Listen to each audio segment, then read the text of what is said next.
Breaking news చూస్తున్నాం. కడప జిల్లా గండికోటలో high tension నెలకొంది. బీజేపీ ఎంపీ వర్సెస్ ఎమ్మెల్యేగా ఒక యుద్ధమే జరుగుతోంది. బీజేపీ ఎంపీ సీఎం రమేష్, అక్కడి ఎమ్మెల్యే ఆదినారాయణ రెడ్డి మధ్య విభేదాలు బగ్గుమన్నాయి. గండికోటలో సీఎం రమేష్ స్థాపించినటువంటి ఒక కంపెనీ చేస్తున్న పనులు అటు ఆదినారాయణ వర్గులు అడ్డుకున్నారట. రిత్విక్ కన్స్ట్రక్షన్స్ కు చెందినటువంటి ఆఫీస్ పైన దాడి చేశారు. సో కిటికీలు, ఎలక్ట్రానిక్ వస్తువులను ధ్వంసం చేశారు.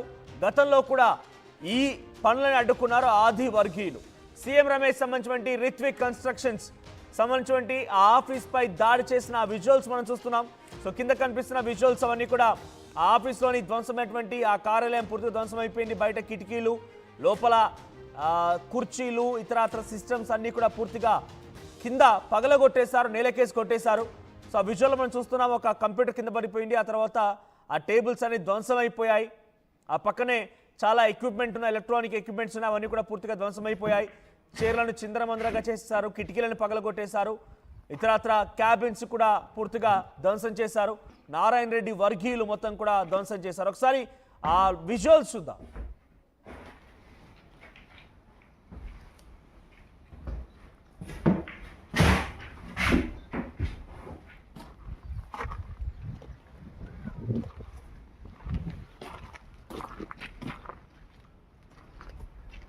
బయట ఆ కిటికీలు చూడండి, ఆ కిటికీలు పూర్తిగా కూడా ధ్వంసం అయిపోయాయి. లోపల కూడా చాలా ఎలక్ట్రానిక్ వస్తువులు మొత్తాన్ని కూడా పగలగొట్టేశారు. మా ప్రతినిధి కిషోర్ సిద్ధంగా ఉన్నారు. Kishore, so present Rithvik construction పైన ఆదినారాయణ రెడ్డి వర్గీయులు ఎందుకు దాడి చేయాల్సి వచ్చింది? ఇంతకీ రిత్విక్ కన్స్ట్రక్షన్స్ అక్కడ ఎటువంటి పనులు నిర్వహిస్తోంది? ఆ పనులు ఎందుకు అడ్డుకుంటున్నారు? మనోజ్, మరోసారి బీజేపీ ఎంపీ రమేష్ నాయుడు, అదేవిధంగా బీజేపీ ఎమ్మెల్యే ఆదినారాయణ రెడ్డి వర్గీయుల మధ్య ఒక్కసారిగా ఆ రకంగా ఘర్షణ వాతావరణమే చోటు చేస్తుంది. ఏదైతే గండికోటలో ప్రధానంగా ట్యాక్సీకి సంబంధించినటువంటి పనులు 50 కోట్ల రూపాయల మేర పనులను దక్కించుకున్నటువంటి సీఎం రమేష్ నాయుడుకు సంబంధించినటువంటి సంస్థ రిత్విక్ సంస్థ అక్కడ పనులు చేపట్టే క్రమంలో కూడా ఒక్కసారిగా కూడా పనులను అడ్డుకున్న పరిస్థితి. ఆదినారాయణ రెడ్డి వర్గీయులు అక్కడికి వెళ్లి ఆ ఫర్నిచరు, అదేవిధంగా ఉన్నటువంటి కార్యాలయం పైన కూడా దాడులు చేశారు. ఒక్కసారిగా కూడా సిబ్బంది అంతా కూడా భయాందోళనకు గురై పరుగులు తీసినటువంటి పరిస్థితి. అయితే కార్యాలయంలో ఉన్నటువంటి ఫర్నిచర్ తో పాటు అక్కడ ఉన్నటువంటి ఎలక్ట్రానిక్ వస్తువులన్నీ కూడా ధ్వంసం చేయడం జరిగింది. ట్యాక్సీ పనులకు సంబంధించినటువంటి పనులు చేపట్టడంలో కూడా అక్కడ కార్యాలయాన్ని ఏర్పాటు చేస్తున్నారు. ఆ కార్యాలయం పైన ఒక్కసారిగా దాడి చేయడంతో కూడా సిబ్బంది కూడా భయంతో పరుగులు పెట్టినారు. అంటే ఇందుకు ప్రధానంగా గత కొంతకాలంగా కూడా వీరి మధ్య, అంటే సీఎం రమేష్ అదేవిధంగా ఎమ్మెల్యే ఆదినారాయణ రెడ్డిల మధ్య ఏదైతే పనుల విషయంలో, అంటే పనులు దక్కించుకున్నటువంటి రిత్విక్ సంస్థకు సంబంధించి అక్కడ పనులు చేపట్టకూడదు అన్నటువంటి వాదనలు బలంగా వినిపిస్తూ కూడా ఒక్కసారిగా కూడా దాడులకు దిగింది. గతంలో కూడా మనం చూసాం, సోలార్ పవర్ ప్రాజెక్టు వద్ద ఒక్కసారిగా కూడా ఆ పవర్ ప్రాజెక్టు వద్ద ఉన్నటువంటి సిబ్బందిని తరిమివేయడంతో పాటు అక్కడ ఉన్నటువంటి కార్యాలయం పైన కూడా ఒక రకంగా దాడులు చేశారు.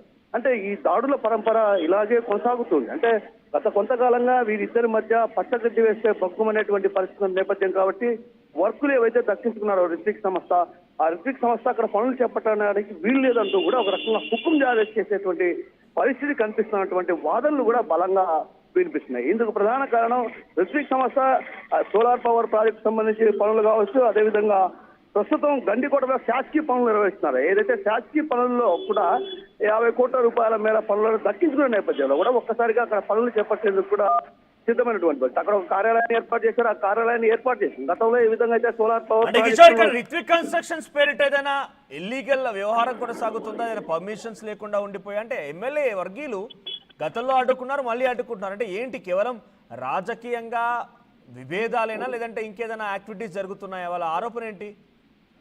ఎగ్జాక్ట్లీ రాజకీయ పరమైనటువంటి విభేదాలే ప్రధాన కారణం ఇందుకు. ఎందుకంటే ఏదైనా ఒక సంస్థ పనులు దక్కించుకుంటే ఆ సంస్థ పనులు చేపట్టడానికి వస్తుంది. అంటే టెండర్ల వ్యవహారం, ఇదంతా కూడా టెండర్లు సంబంధించిన వ్యవహారం కాబట్టి టెండర్లలో ఏ సంస్థ అయితే దక్కించుకుంటుందో ఆ సంస్థ పనులు చేపట్టడం జరుగుతుంది. మనోజ్, అయితే ఇక్కడ రాజకీయ విభేదాలు తారాస్థాయికి చేరుకున్నాయనే చెప్పాలి. ఎందుకంటే గత కొంతకాలంగా అటు ఆదినారాయణ రెడ్డి వర్సెస్ సీఎం రమేష్ల మధ్య కూడా ఒక రకంగా పోరు, వర్గ పోరు, అదేవిధంగా ఆధిపత్య పోరు కొనసాగుతున్న నేపథ్యం. ఆ నేపథ్యంలో కూడా జమ్మలమడుగు నియోజకవర్గంలో సీఎం రమేష్ అంటే జోక్యం చేసుకోవడం, అంటే సీఎం రమేష్ పనులు దక్కించుకోవడం కూడా అక్కడ ఉన్నటువంటి ఎమ్మెల్యే ఆదినారాయణ రెడ్డి వర్గీయులు జీర్ణించుకోలేకపోతున్నారు.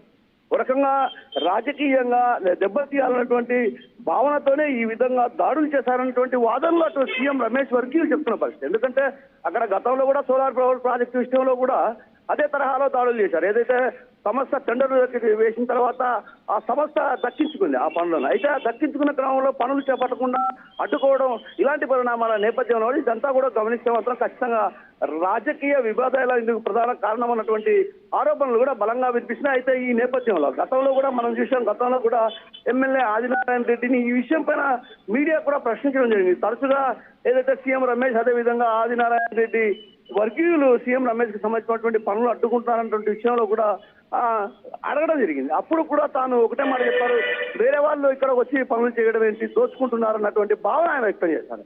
దీన్ని బట్టి చూస్తే ఒక రకంగా రాజకీయ విభేదాలే ఇందుకు ప్రధాన కారణం. అయితే ఈ ఘటన జరిగిన వెంటనే కూడా అక్కడికి పోలీసులు చేరుకున్నారు.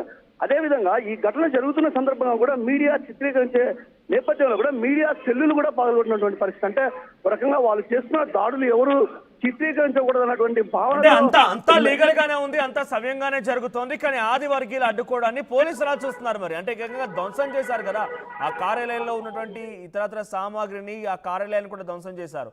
దీనిపై సీఎం రమేష్ రియాక్షన్ ఏంటి, పోలీసులు ఏం చెప్తున్నారు? ఇప్పటికే అక్కడికి పోలీసులు చేరుకోవడం జరిగింది మనోజ్. 50 మంది పైన ఎవరైతే రిత్విక్ సంస్థలకు సంబంధించినటువంటి కార్యాలయం పైన దాడులు చేశారో వాళ్ళకు సంబంధించినటువంటి ఆ సీసీ ఫుటేజ్ ను ఆధారంగా చేసుకుని 50 మంది పైన కూడా అటు కేసులు నమోదు చేసినటువంటి పరిస్థితి. మరోవైపు సీఎం రమేష్ కూడా ఈ విషయం పైన పోలీసులకు కూడా ఫోన్ చేసి మాట్లాడడం జరిగింది. ఏదైతే రిత్విక్ సంస్థ ఏది అక్రమాలకు పాల్పడడం లేదు, అక్కడ పనులు దక్కించుకున్న నేపథ్యంలోనే పనులు చేపడుతున్నా ఆ పనులను అడ్డుకోవడమే ధ్యేయంగా ఆదినారాయణ రెడ్డి వర్గీయులు ఈ విధంగా ప్రయత్నాలు కొనసాగిస్తున్నారు. గతంలో కూడా ఇదే విధంగా జరిగింది. అప్పట్లో కూడా పోలీసులు ఏకపక్షంగా వ్యవహరించారు. ఈసారి మాత్రం ఏకపక్షంగా వ్యవహరిస్తే సహించేది లేదన్నటువంటి విషయాన్ని కూడా ఆయన స్పష్టం చేస్తూ పోలీసులకు చెప్పడం జరిగింది. దీంతో ఒక్కసారిగా పోలీసులు ఏదైతే రిత్విక్ సంస్థ పైన దాడులు చేసినటువంటి ఎవరైతే ఉన్నారో వారందరిపైన కూడా అంటే దాదాపు ఇప్పటికీ 50 మంది పైన పోలీసులు కేసు నమోదు చేశారు. ఆ కేసు నమోదు చేసిన తర్వాత కూడా ఇంకా ఎంతమంది ఉన్నారు, ఎవరు ఏంటి అన్నటువంటి విషయం పైన కూడా అటు ఆరాధిస్తున్న పరిస్థితి. ఏది ఏమన్నప్పటికి కూడా ఒక రకంగా బీజేపీలో ఉన్నటువంటి ఎంపీ సీఎం రమేష్ అదేవిధంగా ఎమ్మెల్యే ఆదినారాయణ రెడ్డి వర్గీయుల మధ్య మాత్రం పచ్చగడ్డి వేస్తే పక్కు అనేటువంటి పరిస్థితి. ఈ పరిస్థితికి ప్రధాన కారణం రాజకీయ విభేదాలే. అయితే ఈ నేపథ్యంలో వీరి మధ్య సయోధ్య కుదిరిస్తే తప్ప, లేకుంటే భవిష్యత్తులో కూడా ఇదే విధంగా ఏ పనులు దక్కించుకున్నా కూడా అడ్డుకునే పరిస్థితి. కాబట్టి ఖచ్చితంగా రాజకీయ పెద్దలు ఈ విషయంలో జోక్యం చేసుకుని ఇద్దరిని సయోధ్య కుదిర్చాల్సినటువంటి అవసరం ఎంతైనా ఉన్నటువంటి భావన అటు అక్కడ ఉన్నటువంటి స్థానికుల్లో వ్యక్తమవుతున్న పరిస్థితి కనిపిస్తుంది. మనం right, thank you Kishore. So Adinarayana Reddy versus CM Ramesh ఇద్దరి మధ్య ఒక యుద్ధమే జరుగుతోంది. గండికంట్లో హైటెన్షన్ నెలకొంది. అటు రిత్విక్ కన్స్ట్రక్షన్ సంబంధించిన సీఎం రమేష్ కంపెనీ పైన దాడి చేశారు ఆదినారాయణ వర్గీయులు. సో దీనిపైన చాలా సీరియస్గా అటు పోలీసులు సీఎం రమేష్ కూడా రియాక్ట్ అవుతున్నారు. సో ప్రస్తుతానికి అక్కడ కాంట్రాక్ట్ దక్కించుకొని పనులు నిర్వహించడమే పాపంగా మారిపోయింది అన్నట్టుగా సీఎం రమేష్ పరిస్థితి ఆయన చెప్తున్నట్టుగా అర్థమవుతోంది. సో ఆదినారాయణ వర్గీయులు గతంలో దాడి చేశారు, ఇప్పుడు మళ్ళీ దాడి చేశారు. సో ఈ వరుస దాడుల నేపథ్యంలో సీఎం రమేష్ కూడా కొంత ఆగ్రహం వెలువడుతున్నట్టు తెలుస్తోంది.